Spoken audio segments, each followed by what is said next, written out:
Here we have a pre-owned 2016 Dodge Journey.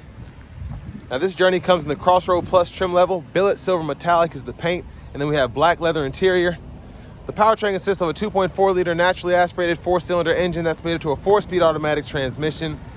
A little over 124,000 miles on this vehicle in particular, so let's see how it's held up. Front end here, we do get our halogen headlights as well as halogen fog lights. And I will say the Crossroad Plus trim level did just make it look a bit better. You know, the Journey was always one of those vehicles that wasn't necessarily a looker or the vehicle that everybody wanted, but it served its purpose at a pretty affordable price. Down here, these are going to be 19-inch aluminum wheels. We get passive keyless entry on the front, and then to the door panel, there's the handle. We have our power mirror controls there, and we have express down on the driver side window, and then all the other 3 windows are just regular power door lock controls here, rear window lockout, bottle holder. We have our headlamp and fog light controls there. You just press that in and turn those on or off. Hood release right here, foot pedal parking brake. And then we do have a tilt telescoping steering wheel. There's a release. And then you can push that in or out. But here is the power seat bottom. And then we do get 4-way power lumbar support and then a manual seat back right there.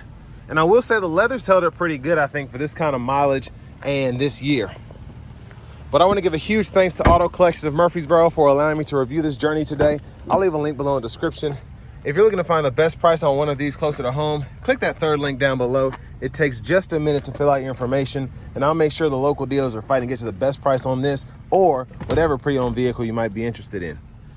And just to show you, we do have 2 seats in the back, so you can fold those up. But I have the seat up front adjusted for someone of my size, being 6'3" with longer legs. So sitting behind myself, not terrible room back here. Seat back pockets, well, only on the driver's side. And then down here, 12 volt. And there's a look at the front from back here. Now we do get our rear AC controls, so we can adjust fan speed there, temperature here, fan direction. We have the vents in the ceiling. And I like the brighter lights here. I don't know if those are stock or if these bulbs have been changed out, but I like that. And then your bottle holders are right there in the middle. And then I like how they actually made this too. So you could actually probably hang a whole uniform there if you want to, because it's able to distribute the weight a bit better than just the little hooks that come out of the headliner traditionally. Then your child locks, you can turn that, sticking a key or whatever back there or in there. Gas cap.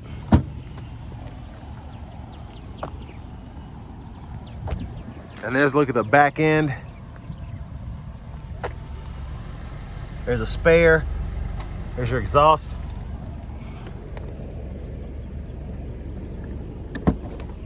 And there's your handle there. 12 volt. And then you have a bottle holder on either side in the back.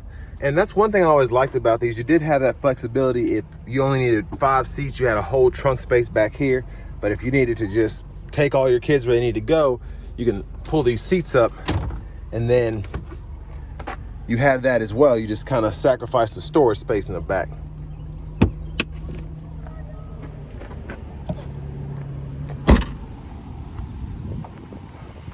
Now to the rear passenger side, if you need to get back there, you just kind of fold this down, and you can see a look at the seat in the back there. Actually looks relatively spacious, I think, especially for the kids, with that seat being pretty far back. And then you have this as well. You have a little bit of recline there. You just pull up, and actually have a lot of recline there if you want to pull that and kind of adjust it the way you want to. Your lower anchors for the car seats right there. And then I don't think I even remember to show the tethers. And they're down on the back of the seat. Oh, there it is. Yeah, right there. So those are your top tethers integrated on the back of the seats themselves at the bottom. I will say all of that moving around does require some muscle. So, and there's our front passenger seat. Excuse me. Seat back there. Seat bottom here, lockable glove compartment. And then I'll give you a quick look at the reprint of this sticker if you're interested in that. You kind of see that popular equipment group is $1,250, and then $1,100 for the Crossroad Plus package, which I highly recommend. And then everything else pretty standard here. This is only $29,640. And then hidden storage compartment in the front passenger seat, which is very interesting, but I actually like that. And on top of that, you have a netted side pocket there. But there's a sticker from Auto Collection. Back to the front, just a quick look in the engine bay. There's that 2.4 liter naturally aspirated 4-cylinder engine. The insulation on the top of that literally scared me. I thought something was about to fly out at me. That's embarrassing. But before we hop in the driver's seat, just a quick look at the blinkers.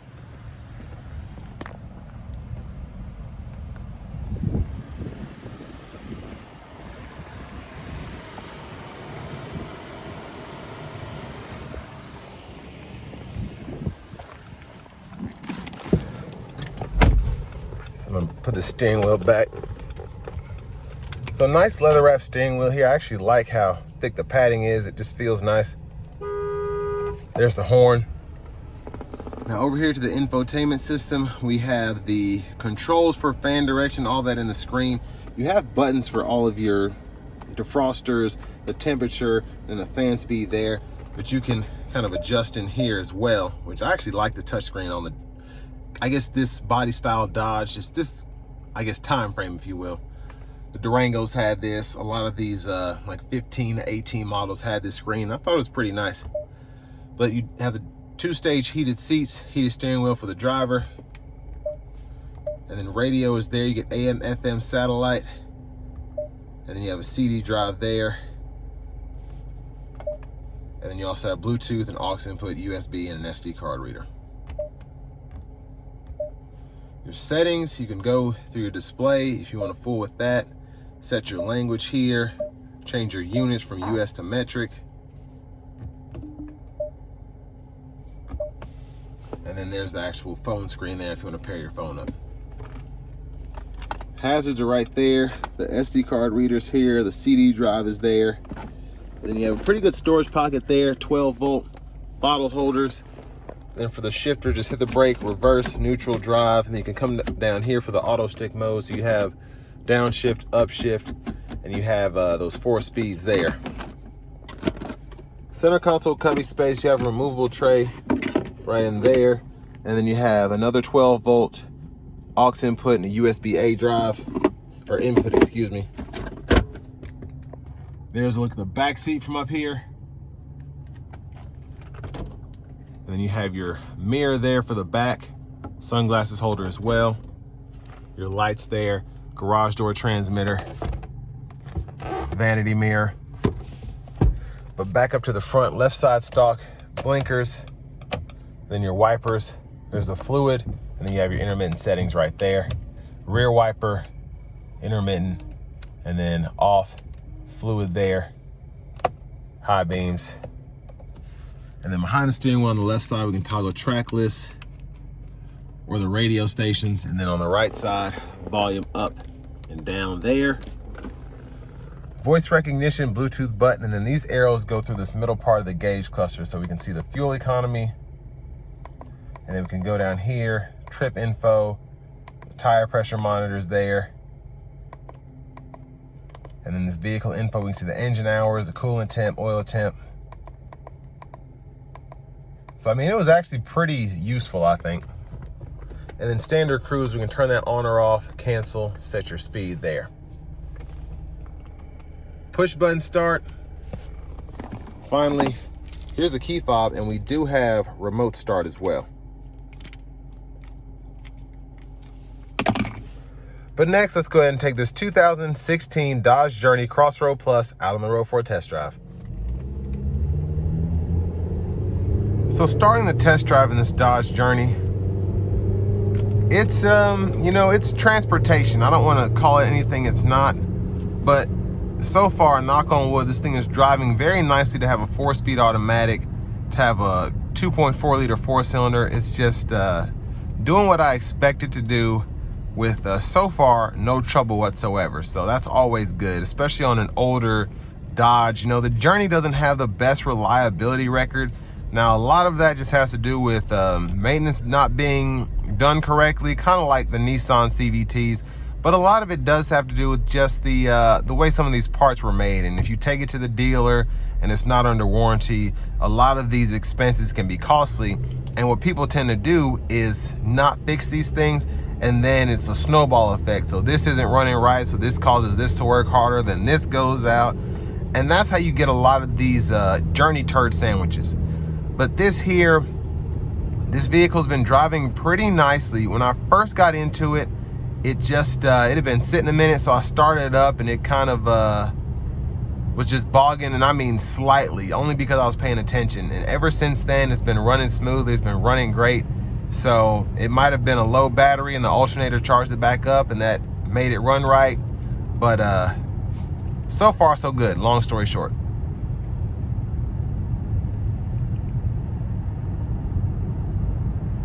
And this thing, it drives very easily. It's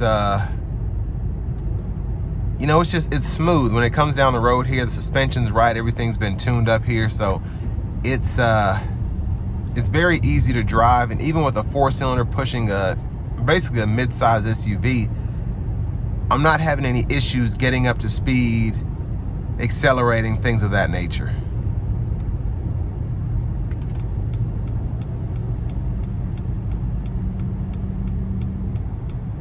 But we're gonna give it a slight pull here.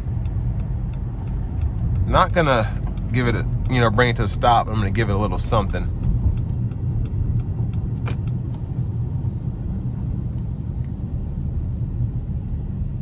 Here we go.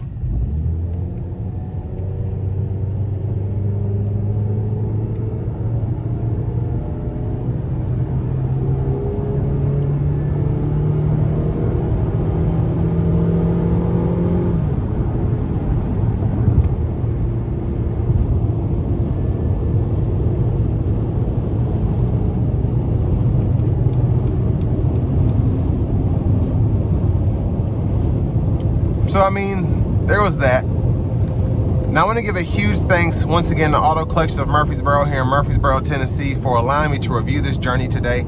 I'll leave a link below in the description. If you're looking to find the best price on one of these closer to home, click that third link down below. It takes just a minute to fill out your information, and I'll make sure the local dealers are fighting to get you the best price on this or whatever pre-owned vehicle you might be interested in. So I mean, it's a 4-speed automatic, it's a 2.4 4-cylinder, so you know, it is what it is. But so far, it's been pretty nice in terms of the overall just driving of this vehicle. It's been very smooth, it's been very good. I mean, I just have to be honest.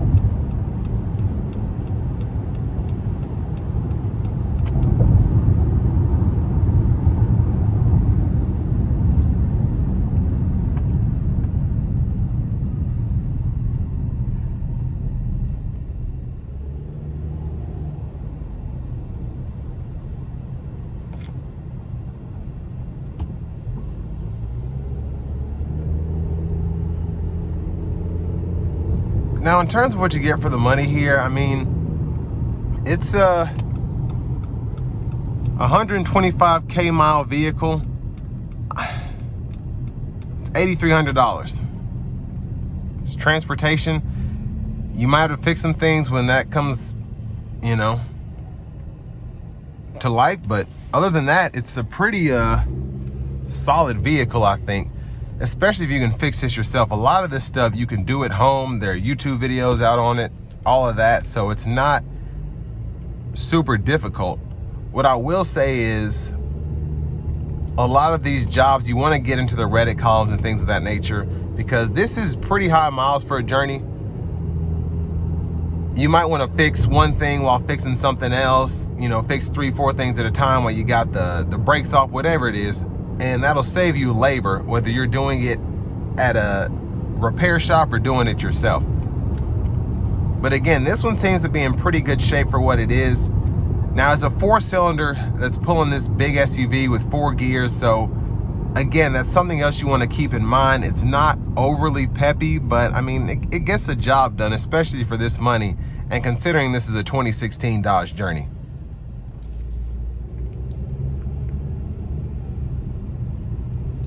But I mean, if you need something that has 3 rows, I mean, this is relatively practical when you consider the fuel mileage that this 4-cylinder gets, when you consider the space overall in here, the tech.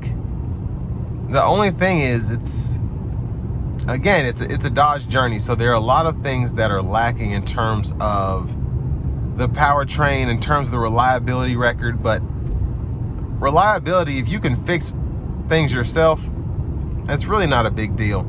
I have a lot of vehicles, and it didn't matter how reliable that people said they were, how unreliable people said they were.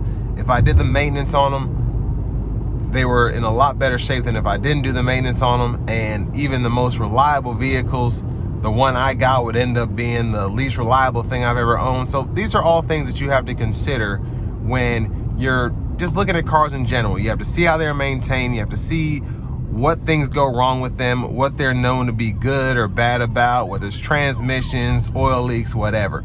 And you have the same thing here.